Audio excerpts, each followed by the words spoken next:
It's me, Martin, and for the last 2 years I've tried quite a few electric bikes from Fiido.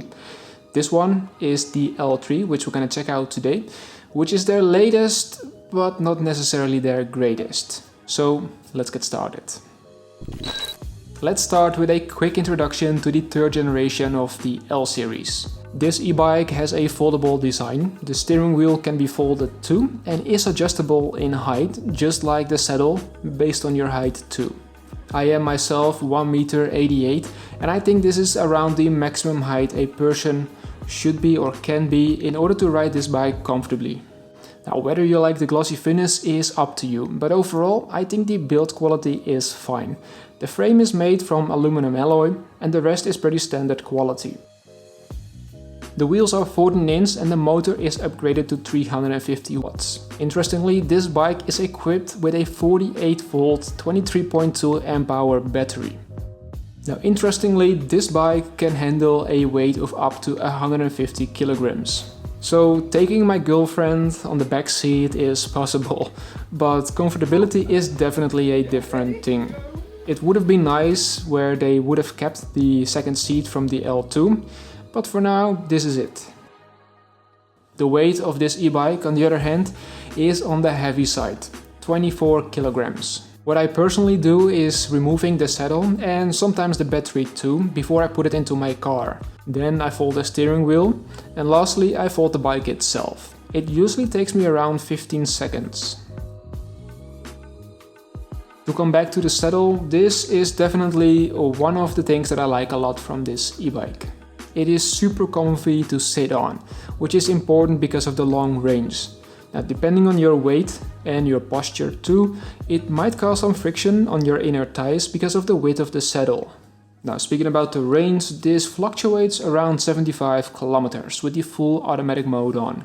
However, this highly depends on a lot of factors like road conditions, your weight, weather and battery conditions. Taking the bike from my city to work is exactly 30 kilometers one way, and when I came home from work, the battery still had some juice left. Now, range is one thing, but I definitely want to discuss with you the wheel size. Those 14-inch wheels are probably picked so that the overall size of the bike remains compact, but for long distances, I believe it's definitely more comfortable when the wheels are larger. And here are 3 frequently asked questions. Can you ride this bike with the motor off or with the empty battery? Simple answer, yes. Number 2, can we unlock the speed? The top speed is limited at 25 kilometers an hour because of the EU regulations and there's no trick to unlock the speed yet. And lastly, number 3 is their cruise control. Yes. Hold down the throttle for around 6 seconds at your desired speed. And then we have to discuss the gears, which are basically not here, as you can see. Why there are no gears to me is a big question mark. Maybe to keep the price down or with the intention that there's always enough juice in the battery to support you when you need to climb a hill. But then again, because there are no gears and you would like to ride above 25 kilometers an hour, you basically look like a maniac. Because of the lack of the gears, it therefore tops out at around 28 kilometers. There are a few more things that I want to discuss.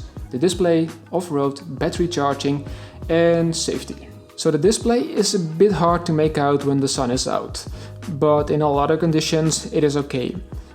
The M button is to turn on or off the bike. The other buttons are to change the support levels, 50, 75 or 100%, and strangely enough there is no odometer. As seen in the intro, even though it's a foldable e-bike mainly made for long distances on good roads, it also handles pretty good off-road conditions in case you ever end up in one. Now, charging the battery should preferably be done overnight, as charging the battery from 0 to 100 takes almost 9 hours. Regarding safety, according to my own understanding of the Dutch laws over here, it is pretty compliant. Meaning a front light, a rear light and reflectors on the pedals. It would have been nice if the spokes would have had some as well, but that would be a nice addition. And last but not least, it has this interesting horn. In case anything ever breaks from this bike, it is quite easy to replace parts. Fiido has listed most items on their website, from discs to the motor and from the inner tubes to the display. I will leave a link to this page as well as a product link to this bicycle in the video description, so make sure you check it out after watching this video. So bottom line, the L3 is fun, but a bit strange at times, which is mainly due to the lack of gears, which is number one.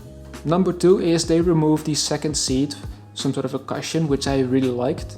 Number three, they have downsized the wheel size to 14 inch. And number four, it doesn't have suspension anymore compared to the L2, which is really comfortable for long rides. On the other hand, the bike does have a powerful 350 watt motor. The range is uniquely long and surprisingly compact for that matter.